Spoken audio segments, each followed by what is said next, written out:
मैं पिछले कुछ अरसे से लोगों के रिकमेंडेशन लेटर्स पढ़ रहा हूँ जो कि उन्होंने बनवाए होते हैं प्रोफेसर से या फिर किसी जहाँ काम कर रहे होते हैं उनसे, फ्रांस की स्कॉलरशिप के लिए अप्लाई करने के लिए या फिर एडमिशन प्रोसेसेस के लिए अप्लाई करने के लिए। एंड टू बी ऑनेस्ट, जब मैं वो लेटर्स पढ़ता हूँ और देखता हूँ तो मुझे उल्टियाँ आती हैं, क्योंकि वो इतने बुरे अंदाज से बनाए होते हैं कि वो बिल्कुल कन्विंसिंग नहीं होते और बिल्कुल दिल नहीं चाहता कि उन लेटर्स को पढ़ा जाए। तो आज मैं आपके साथ ये शेयर कर रहा हूँ कि भाई एक अच्छे लेटर में आपने लिखवाना क्या है प्रोफेसर से, क्या चीज़ें उनको कवर करनी है। दूसरी चीज़ जो मैं उनके साथ शेयर कर रहा हूँ वो मैं आपको ये बताऊंगा कि भाई आपको कितने लेटर ऑफ रिकमेंडेशन चाहिए। और तीसरी चीज़, भाई वो लेटर ऑफ रिकमेंडेशन जो हैं आपको प्रोफेसर से बनवाने हैं या जहाँ पर आप काम कर रहे हैं, जिनके लाइक आपका कोई सीईओ है, प्रोजेक्ट मैनेजर है, जिस कंपनी में काम कर रहे हैं उनसे बनवाने हैं। तो ये सारी चीज़ें मैं आज आपके साथ शेयर कर रहा हूँ। तो अगर आपको इसके बारे में कोई क्वेश्चन है तो ये वीडियो देखें, ताकि आपके लिए काफ़ी हेल्पफुल हो और आपकी ये जो मसला है, ये प्रॉब्लम है, वो सॉल्व हो सके। और अगर आप इस चैनल पर नए हैं तो मैं आपको बताता चलूँ कि मैंने बहुत ज़्यादा कंटेंट बनाया हुआ है ऑलरेडी फ्रांस के ऊपर। अगर आप वो देखेंगे तो आई एम श्योर कि वो आपके लिए काफ़ी हेल्पफुल होगा। और मैं आपको रिकमेंड करूंगा कि आप अपने दोस्तों के साथ शेयर करें और 7 प्रोसेस को अप्लाई करें, क्योंकि जब आप 7 प्रोसेस को अप्लाई करेंगे तो आपकी जो कन्फ्यूजन्स होंगी वो म्यूचुअली सॉल्व होंगी और आप एक अच्छे तरीके से अप्लाई कर सकेंगे और आपकी जो चांसेस हैं सिलेक्शन के वो भी इंक्रीज हो जाएंगे। तो ऐसा ना समझें कि अगर आप दोस्तों को बताएंगे तो शायद जो है आपके चांसेस डिक्रीज हो जाए, ये आप अपने माइंड में रखिएगा। तो चलें, अगर आप बात करते हैं सबसे पहले कि आपको कितने लेटर ऑफ रिकमेंडेशन चाहिए, आपको कितने लेटर्स जो हैं वो बनवाने हैं प्रोफेसर से हो या फिर आपको जो प्रोजेक्ट मैनेजर जिस कंपनी में काम कर रहे हो। तो आपको मालूम होना चाहिए कि आपके पास एटलीस्ट 2 लेटर ऑफ रिकमेंडेशन होने चाहिए, जो कि यूजली रिक्वायर्ड होते हैं। कुछ यूनिवर्सिटीज़ को 3 भी चाहिए होते हैं, तो वो 3 मांग लेते हैं आपसे। तो मैं आपको ये रिकमेंड करूंगा कि आप जो हैं वो 3 लेटर ऑफ रिकमेंडेशंस को रेडी रखें। और अगर आपको लाइक 2 तो चाहिए होंगे, अगर तीसरा भी आपको चाहिए हो तो वो फिर आप बाद में अपलोड कर सकते हैं। ऐसा नहीं होगा कि भाई आपको वेट करना पड़े या आपका प्रोसेस डिले हो जाए।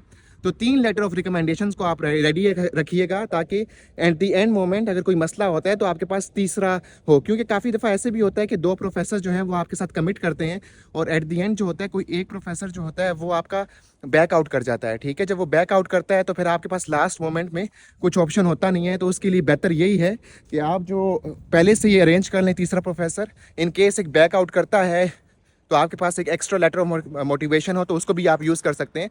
और इन केस वो बैक आउट नहीं करता तो आपके पास कोई लेटर ऑफ रिकमेंडेशन स्पेयर इस वजह से हो कि शायद अगर किसी यूनिवर्सिटी को एक्स्ट्रा चाहिए हो या फिर आपको एक अच्छे इंप्रेशन क्रिएट करना हो, तो आप एक्स्ट्रा अटैच करना चाहते हो, किसी स्कॉलरशिप के लिए चाहिए हो, तो वो फिर आप अपलोड कर सकते हैं।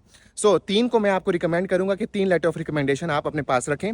इसके बाद अगर मैं आपको बताऊँ कि भाई लेटर ऑफ रिकमेंडेशन लेने किससे हैं, लेट्स से आपके पास जो है वो प्रोफेसर्स हैं और आप लेट्स से अभी ग्रेजुएट हुए हैं। तो अगर आपने किसी कंपनी में काम नहीं किया तो फिर तो आप तो प्रोफेसर से ही लें, ठीक है, जो कि आपके टीचर्स होंगे। और ये प्रोग्राम भी बड़ा डिपेंड करता है कि आपका प्रोग्राम किस तरीके से है। फर्स्ट ऑफ ऑल मैं केस कवर करता हूँ कि आपका प्रोग्राम एकेडमिक है यूजली जो कि आप अप्लाई कर रहे होते हैं, और साथ साथ आप अभी अभी ग्रेजुएट हुए हैं। तो आपके पास तो यही चांस है भाई कि आप जो है प्रोफेसर से लें जो कि आपको पढ़ा चुके हैं यूनिवर्सिटी में, उन्हीं के लेटर ऑफ रिकमेंडेशन को यूज़ करें, कोई मसला नहीं है।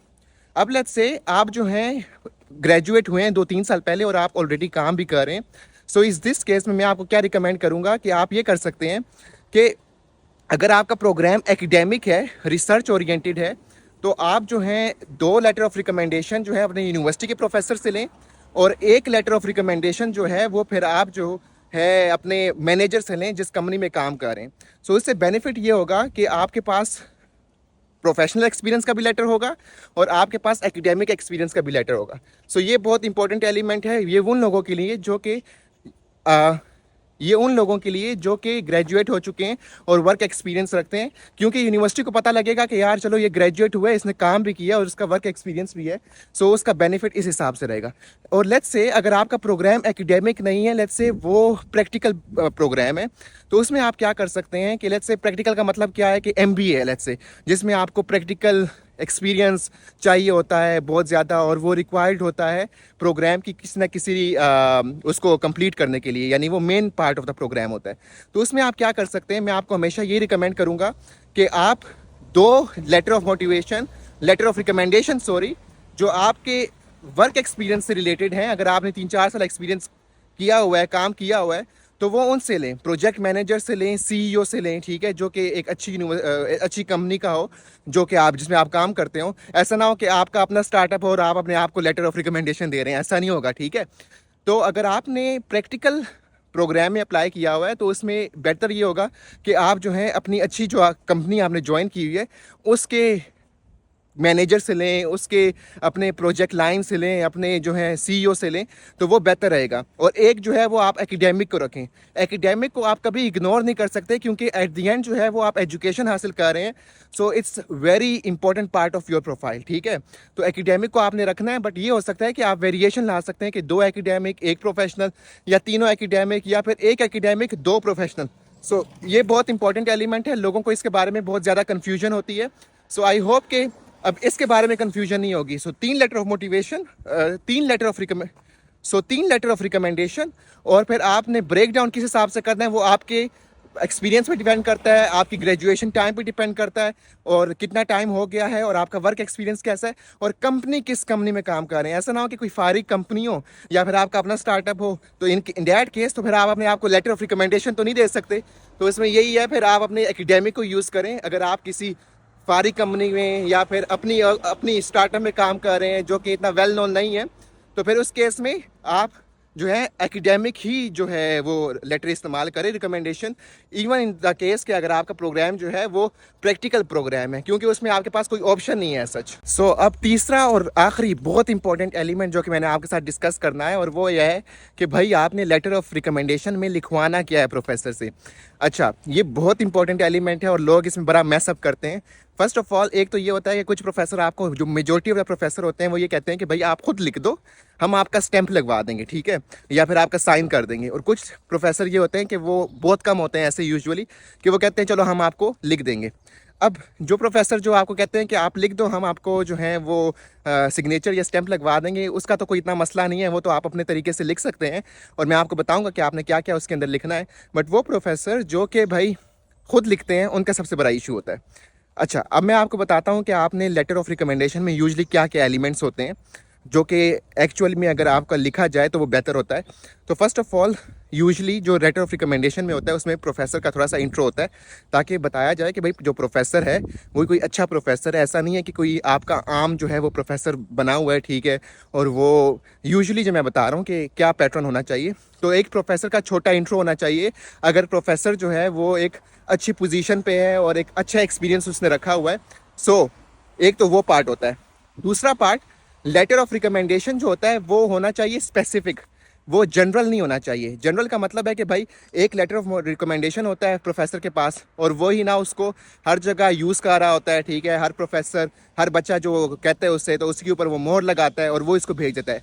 उसके अंदर कोई ऐसी सच आपसे रिलेटेड कोई चीज़ नहीं होती, उससे जनरली चीज़ होती है। जनरली का मतलब ये है कि भाई this person is very good, he is passionate about his field, और उसको इंटरेस्ट है एजुकेशन में, उसका फील्ड एक्सपीरियंस है, और इस तरह की चीज़ें, वो क्लास में एक्टिव था। ये जनरल चीज़ें हैं, बहुत जेनेरिक चीज़ें हैं, क्योंकि इससे कोई मतलब मुझे कोई समझ नहीं आती कि भाई आप किस तरह के कैंडिडेट हैं। क्योंकि मुझे ये पता है कि अगर मैं इस प्रोफेसर ने ये लेटर किसी को दिया हुआ है तो सबके लिए ये चीज़ लिखी हुई है, क्योंकि इट्स वेरी कॉमन, ठीक है। और इसका कोई इम्पैक्ट नहीं होता। और लेटर ऑफ रिकमेंडेशन बहुत ज़्यादा अहमियत का हामिल होता है जब आपकी एडमिशन और आपकी सिलेक्शन प्रोसेसेस में। तो आपने प्रोफेसर से क्या रिक्वेस्ट करनी है, आप प्रोफेसर को भाई अपना इंटरेस्ट बताएं फर्स्ट ऑफ ऑल, कि आप ये फील्ड जिस प्रोग्राम के लिए वो अप्लाई कर रहे हैं, होना तो ये चाहिए कि आपका जो लेटर होना चाहिए वो कस्टमाइज होना चाहिए, ठीक है। लेकिन क्योंकि कस्टमाइज होना बड़ा मुश्किल हो जाता है, आपको 6-7 प्रोग्राम्स में अप्लाई करना है, तो आपको प्रोग्राम से अगर रिलेटेड कोई चीज़ वो नहीं डाल सकते, लेकिन उसका मतलब ये नहीं है कि वो आपसे रिलेटेड स्पेसिफिक कोई चीज़ नहीं डाल सकते। इसका मैं आपको एक अच्छा तरीका ये बताता हूँ, एक अच्छा इंसिडेंट और एक अच्छा वे ऑफ द थिंकिंग कि भाई एक लेटर ऑफ रिकमेंडेशन किस तरह आपके लिए स्पेसिफिक है। वो ये देखें, मेरे लेटर ऑफ रिकमेंडेशन में जो कि मेरा अपना था, मैंने उसमें मुझे प्रोफेसर ने एक आइडिया दिया था, और उसने लिखा था कि यार मेरी इसके साथ लेट्स से एक इक्वेशन थी और एक लेट्स से कंसेप्ट है डिफरेंस इन डिफरेंसेस इकोनॉमिक्स में। तो इसके ऊपर मेरी प्रोफेसर के साथ बड़ी अच्छी गुफ्तगू हुई थी, ठीक है।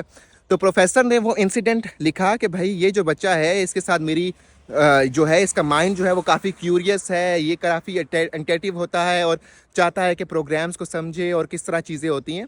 तो उसने प्रोफेसर ने वो इंसिडेंट नोट किया कि भाई इसके साथ मेरी डिस्कशन हो रही थी, इस डिस्कशन के मुझे थ्रू पता लगा कि भाई इसके कंसेप्ट काफ़ी क्लियर हैं और ये काफ़ी अच्छे तरीके से डीप अंडरस्टैंडिंग में जाता है, और उसके साथ साथ भाई इसका लैंग्वेज लेवल बहुत अच्छा है, क्योंकि लैंग्वेज लेवल पे लोग आजकल डिस्कशन नहीं करते लेटर ऑफ रिकमेंडेशन में। मैं पर्सनली समझता हूँ कि लैंग्वेज के ऊपर डिस्कशन होनी चाहिए, क्योंकि यूजली जो पाकिस्तानीज अप्लाई कर रहे होते हैं उनके पास आइल्स तो होता नहीं है, ठीक है, वो लेटर ऑफ प्रोफिशेंसी के ऊपर ही अप्लाई कर रहे होते हैं। तो जब आपका प्रोफेसर लिखता है कि यार मेरी इसके साथ डिस्कशन हुई और इसकी इंग्लिश भी अच्छी है, क्यूरियोसिटी भी अच्छी है और ये सारी चीज़ें, तो जो होता है पढ़ रहा होता है बंदा, उसको समझ आ जाती है अच्छा ये सीन है। लाइक इसकी प्रोफेसर के साथ अगर डिस्कशन हुई है, इंग्लिश इसकी अच्छी है, प्रोफेसर ने भी कह दिया लेटर ऑफ प्रोफिशेंसी है, तो उसका इम्पैक्ट अच्छा जाता है। सो मैंने आपको बताया पहले कि क्या क्या एलिमेंट्स होने चाहिए। फर्स्ट, प्रोफेसर का थोड़ा सा इंट्रो अगर प्रोफेसर अच्छा है। दूसरा, आप जनरल सी एक बात करें, जैसे मैंने आपको बताया ये अटेंटिव, क्यूरियस और पैशनेट। अब इसको मैंने बैक करने के लिए एक इंसिडेंट बताया जो कि स्पेसिफिक मेरे से है, ठीक है। अब प्रोफेसर आपका क्या करता है, जो ऊपर वाला एलिमेंट है ना, जो जनरल चीज़ है, उसी तक वो महदूद रहता है, उसके आगे वो नहीं जाता, ठीक है। लेकिन अगर आप इसके बाद ये जो स्पेसिफिक एलिमेंट डालते हैं, ये जो आपका होता है रिलेटेड टू, मैंने आपको एक इंसिडेंट बताया, जब ये प्रोफेसर डालता है तो जो पूरा लेटर है ना आपका, बेशक आप कहीं भी सबमिट करवाएंगे, वो आपसे रिलेटेड आपके स्पेसिफिक हो जाएगा। कोई वो नहीं कहेगा कि यार ये जनरल सी चीज़ लिखी हुई है तो इसका क्या है, तो उसका इम्पैक्ट बहुत ज़्यादा होता है। Trust me, letter of recommendation की वैल्यू बहुत ज़्यादा बढ़ जाती है अगर वो चीज़ देखी जाए। इस तरह आपने अपने लेटर ऑफ रिकमेंडेशन को मर्ज करना है, बनाना है। प्रोफेसर को ये कहना है कि भाई अगर इस तरह का लिख लें, अगर उनको इंसिडेंट नहीं याद, आपको कोई इंसिडेंट याद है तो आप उनको ईमेल करके ये इंसिडेंट लिख लें कि भाई अगर आप ये लिख देंगे तो बहुत ज़्यादा बेहतर हो जाएगा। अब ये तो अगर प्रोफेसर लिख रहे हैं ना, तो ये थोड़ा सा डिफिकल्ट हो जाता है ये सारा प्रोसेस। लेकिन हाँ, अगर आप लिख रहे हैं, आप तो ये सारी चीज़ों को टेक केयर कर देंगे।